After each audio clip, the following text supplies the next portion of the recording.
Ah, maman, Colossiens. Maman, nous allons encore nous lire dans le livre de Colossiens. Na chapitre 2, verset 8. Au chapitre 2, verset 8. Qu'est-ce que le Seigneur nous dit? Nous lisons au nom de Jésus-Christ. Amen.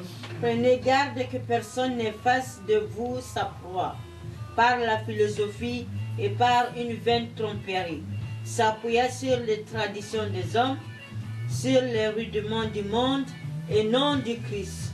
Alléluia. Amen. Ici, le Seigneur se levait et a parlé à son peuple. Comme je suis en train de te parler à toi qui m'écoutes à cet instant.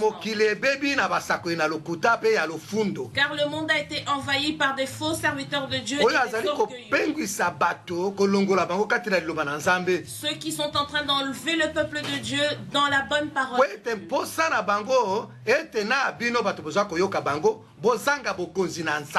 Car leur envie, leur besoin à eux, c'est que vous n'héritiez pas du royaume des cieux.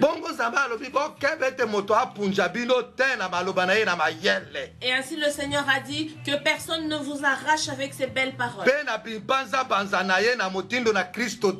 Et à sa façon de penser, à sa façon de faire, à la manière dont le Seigneur Jésus-Christ nous a pas recommandé.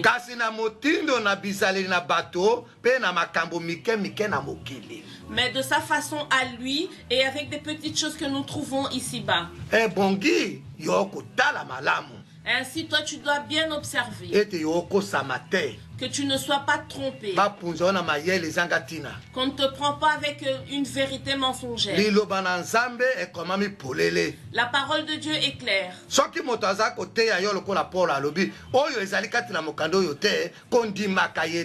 Comme l'apôtre Paul l'a dit, si quelqu'un te prêche une parole qui n'est pas dans la Bible, ne le crois pas. Même s'il a fait des différents miracles devant toi, ne le crois pas. Alléluia. Amen. Parce qu'il y en a beaucoup dans les églises et ils ont fondé leur propre église. C'est vraiment triste pour ce genre de serviteurs. Parce qu'ils sont en train de se préparer, ils préparent leur aller en enfer.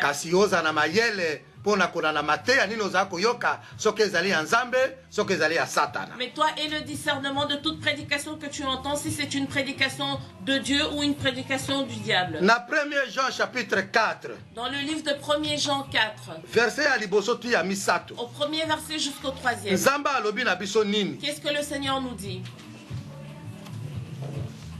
Nous lisons au nom du Seigneur Jésus-Christ. Amen. Les faux docteurs.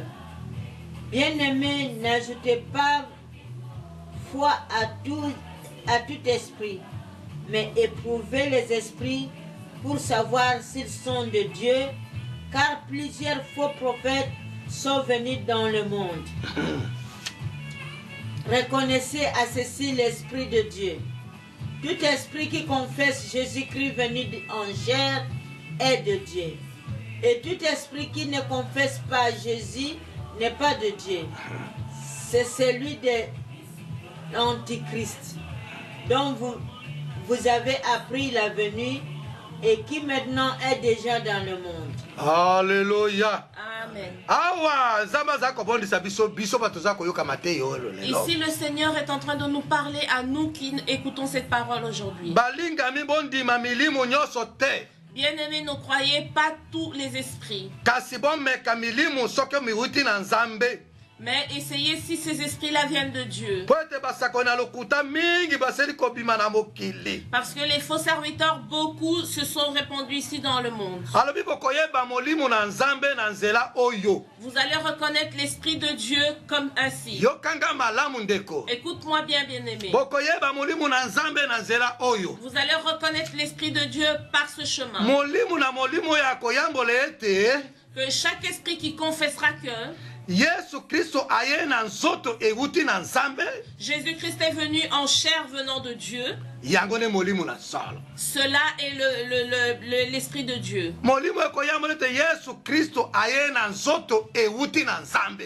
C'est l'esprit qui viendra disant que Jésus-Christ est venu en chair venant de Dieu. Cela est l'esprit de Dieu.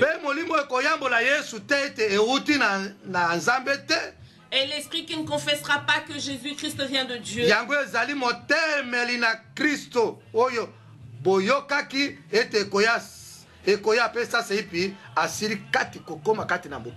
Cela est vraiment un esprit qui n'est pas de Dieu. C'est un esprit qui est là pour se mettre comme un obstacle devant nous. Alléluia. Amen. Parce que beaucoup d'hommes sont en train de prêcher cette chose-là. Que Jésus-Christ est venu avec sa chair venant de Dieu. Que Dieu lui avait donné ce corps. C'est le Seigneur qui avait mis Jésus-Christ dans le ventre de Marie. Donc le corps de Jésus-Christ vient d'en haut, vient de Dieu. Il a le sang de Jésus-Christ dans son corps. Car notre Dieu est un souverain, il fera toutes choses. Là où les hommes voient que c'est impossible, Dieu agit. Mais ce qui est, faites attention pour ces esprits qui sont en train de vous prêcher. Il a dit il y a beaucoup de faux prophètes qui sont maintenant dans le monde. Mais ne croyez pas à tous les esprits. Vous devez bien observer les serviteurs de Dieu pour lesquels avec qui vous travaillez. Est-ce que cela vient de Dieu ou pas de Dieu? Même Jésus-Christ, quand il est venu, un jour il était avec ses disciples et on lui a posé une question.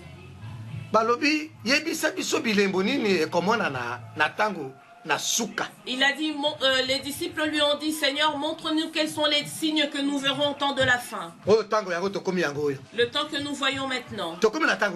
Nous sommes au temps de la fin. Mais les disciples lui ont demandé, comment est-ce que nous allons savoir que nous sommes arrivés au temps de la fin? C'est par quel signe? Le Seigneur leur avait dit, il y avait beaucoup de signes. Si tu iras lire dans le livre de Matthieu, au chapitre 24, le Seigneur leur avait montré beaucoup de signes qui arriveront au temps de la fin. Et beaucoup nous le voyons actuellement, c'est vrai. Et un des signes que Jésus leur avait dit,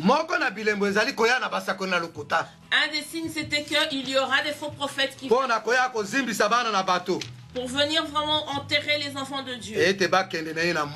Qu'ils aillent ensemble avec lui en enfer. Alléluia. Amen. Le Seigneur leur avait vraiment montré beaucoup de signes. Chapitre 24. Si tu lis au Matthieu 24, à partir du premier verset, verset 31 jusqu'au verset 31,